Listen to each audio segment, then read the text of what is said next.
The annual APEC, or Asian Pacific Economic Conference, opened on Wednesday in San Francisco. APEC is comprised of nations that touch the Pacific Ocean. Many of those are in Central and South America, and we go to Nicaragua to speak with Stephen Sefton about the view of the summit from that region. Stephen? What's your take on this and on this little party that they've had in San Francisco? The Asian Pacific Economic Cooperation Forum has a total of 21 members, including 3 countries that are full members from Latin America, which are Mexico, Peru, and Chile. Yesterday, there was a meeting between the Chinese President Xi Jinping and the United States President Joe Biden. In general, from my political perspective, and it seems to me that the APEC conference is very much in the shadow of two things. It's in the shadow of the BRICS Plus initiative, which is going to expand from 5 to 11 countries in January next year. And it's also in the shadow of the Belt and Road Initiative initiated by China back in 2013. Now, depending on how you measure the investments of the Belt and Road Initiative in Latin America, and some people put them at around $250 billion over the last 10 years. I suspect that it's more than that in terms of the bilateral relationship, the financial relationships that China has built up over the last 10 years. And I suspect that it's actually more than that $250 billion. But in any case, it's a huge amount of investment, both in infrastructure, in commercial and technological exchanges benefiting the region. And that's in sharp contrast. The Chinese Belt and Road Initiative transfers in terms of finance and technology and trade to Latin America and the Caribbean are in sharp contrast to the debt and aid model, so-called aid, that has prevailed over the last 100 years or so, even something like that. Yeah. On the part of the United States and the European Union. So this APEC conference is taking place in that context. And from a Latin American point of view, it's interesting that the 3 countries that are taking part as full members, and also Colombia has been invited to take part as a kind of observer member. They're all countries that have taken part in the past in the so-called Pacific Alliance in Latin America, which was a framework set up by right-wing countries very much in tandem with the so-called Lima Group that was set up in 2015, 2016 to try and destroy Venezuela and overthrow the government of Nicolas Maduro.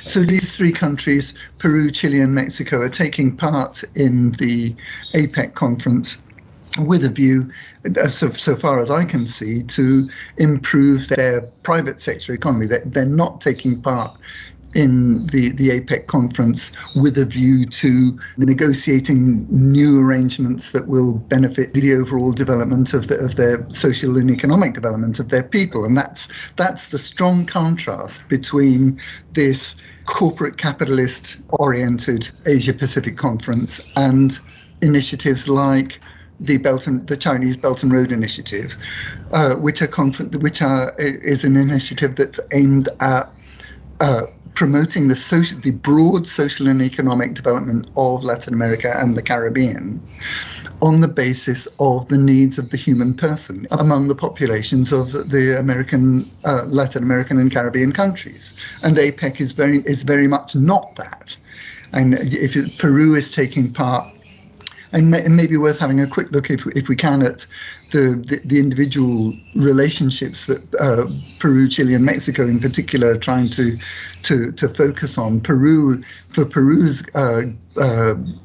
coup-mongering government, their golpista government, run by this usurper president Dina Boluarte, and it's an excellent opportunity to project themselves as a legitimate representative of the Peruvian people, even though they're facing massive demonstrations domestically inside Peru. And next year, 2024, Peru will have the pro tempore presidency of APEC. So for them, for Dina Boluarte and her team, her government team, it's an opportunity to reinforce their legitimacy, at least in international terms, even though what they're doing is just representing the interests of local international corporate interests.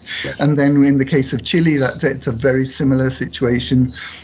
Gabriel Boric, the Chilean president, who's completely failed on the domestic front in the same way that the Dina Boluarte government is in crisis on the domestic front. Gabriel Boric has completely failed in his domestic policies. He hasn't been able to engage in serious education reform. He hasn't been able to engage in serious pension reform. He hasn't been able to engage in any serious reform of the fascist Carabinieri Chilean police. And he hasn't been able to facilitate a successful implementation of a new constitution. So for him, being in the APEC conference is also a measure of improving his image and at least his international legitimacy. And tomorrow he's supposed to have today or tomorrow he's supposed to have a meeting with another president who's regarded as a complete mediocrity, Justin Trudeau of Canada. Yeah. So then in the case of Mexico, the Andrés Manuel López Obrador has been much more successful, at least in his social economic policies, developing the idea of a fourth transformation in Mexico. He's had some measure of success in implementing those social and economic policies, although domestically the country is in complete crisis in security terms, in terms of the control of the drugs cartels in Mexico.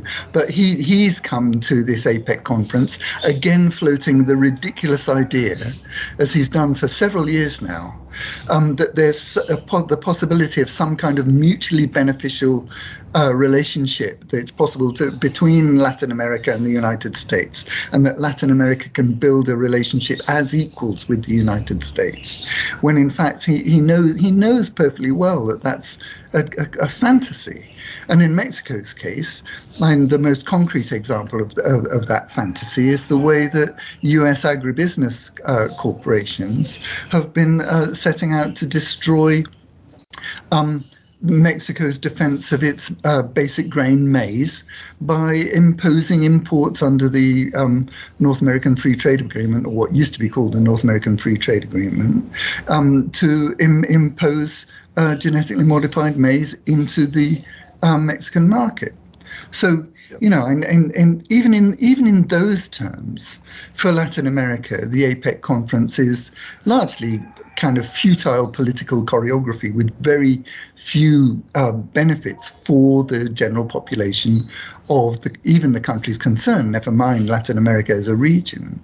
And that stands in very sharp contrast to the possibilities offered by BRICS Plus and to the very concrete achievements that have now been realized by China's Belt and Road Initiative in the region. Yeah, what's interesting too, and I guess we got to wrap it, but the possible enlargement members, proposed members include, include Costa Rica, Colombia, Panama, and Ecuador. And there are also some, for example, India wanted to join back in early 2000s, and they decided in November of 2011 to admit them as an observer, but they don't want India to be a full member because it would tip the balance of the away from the United States, basically, of the organization. Even though this is pretty much a U.S. organization, it's, I don't know, like an agglomeration of the old CEDAW and, a couple of the other legacy U.S. alliances, quote unquote. Bangladesh wants in, and I assume for the same reason. They said, well, India can't come in because it doesn't border the Pacific Ocean. And Bangladesh also borders the Indian Ocean, I guess. Right. Pacific. Australia and Papua New Guinea have applied, as well as Pakistan, Sri Lanka, Mongolia, Laos, Cambodia, and some others. And it's all in so many ways completely irrelevant because events are overtaking all that. That's exactly right. So, well, we'll see what comes out of this. We had the little incident with Biden, essentially coming out after speaking favorably about his meeting with Xi Jinping, turning around and calling him a dictator of a communist country that we oppose, et cetera. So, and there's a little pushback from Beijing over that too. Biden just demonstrating basically that he's sort of like a walking meat puppet at this point. Yeah, and confirming Russia's view that the United States is non-agreement capable. That's exactly right. Proving the point. Yep. All right, Stephen, thank you so much. We'll speak with you again next week. Okay, you're very welcome, Don. Look forward to it. For KPFK, I'm Don DeBar.